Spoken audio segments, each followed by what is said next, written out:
सभी प्रदेशवासियों को मेरा नमस्कार।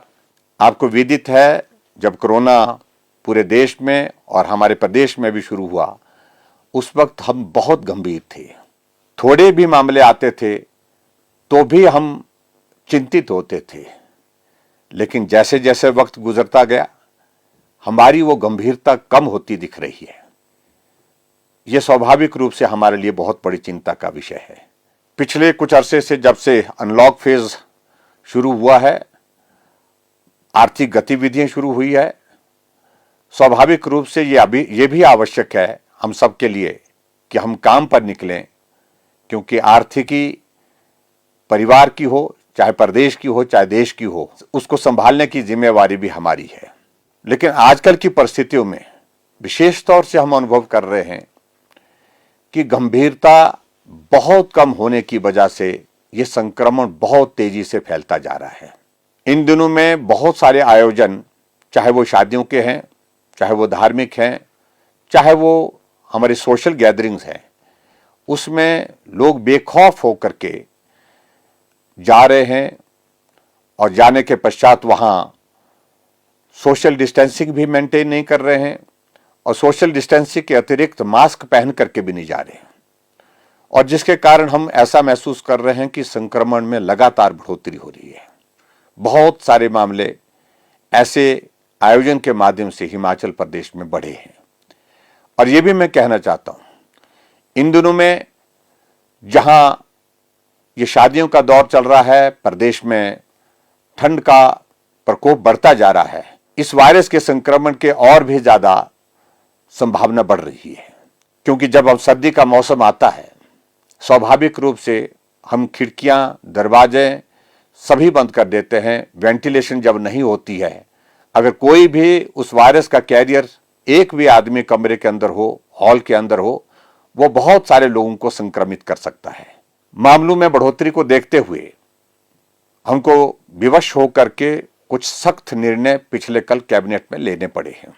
रात को 8 बजे से सुबह 6 बजे तक कर्फ्यू लगाना, स्कूल कॉलेज अभी 31 दिसंबर तक बंद रहेंगे, और सरकारी दफ्तरों में अभी तक क्लास 3 और क्लास 4 के जो कर्मचारी आएंगे वो सिर्फ 50% यानी 50% प्रेजेंस के साथ आएंगे। और इसके अतिरिक्त जो शादियां हैं, उन शादियों में भी हमने ये सुनिश्चित करने की कोशिश की है, अगर खुला मैदान है तो 200 से ज्यादा लोग उसमें नहीं होने चाहिए सोशल डिस्टेंसिंग के साथ।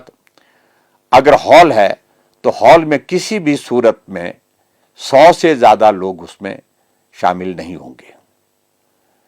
और उसी तरह से जो हमारे और कार्यक्रम होंगे सोशल गैदरिंग के, उसमें भी यही नॉर्म्स को हम लागू कर रहे हैं।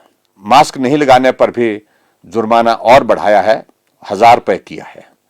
स्वाभाविक रूप से ये सारी चीजें इसलिए विवश होकर के करनी पड़ रही हैं क्योंकि जितनी गंभीरता हमें आज के इस संकट के क्षण में, जब ये वायरस लगातार फैल रहा है, बहुत सारे लोगों का जीवन संकट में है, बहुत सारे लोगों का जीवन समाप्त हो गया, ऐसी परिस्थिति में हमको ये निर्णय लेने पड़े हैं।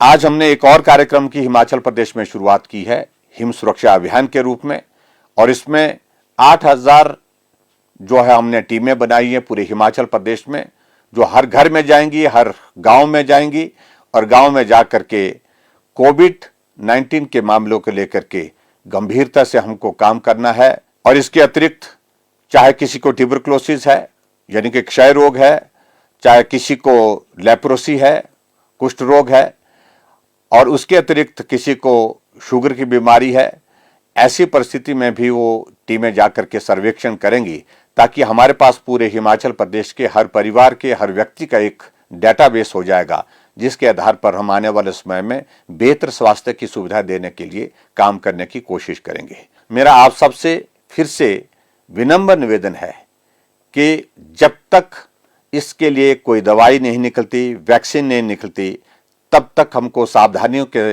साथ ही काम चलाना है।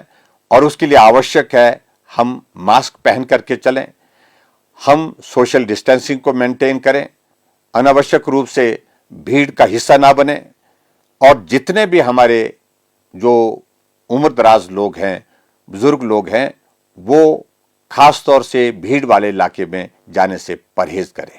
बहुत बहुत धन्यवाद। नमस्कार। जय हिंद, जय हिमाचल।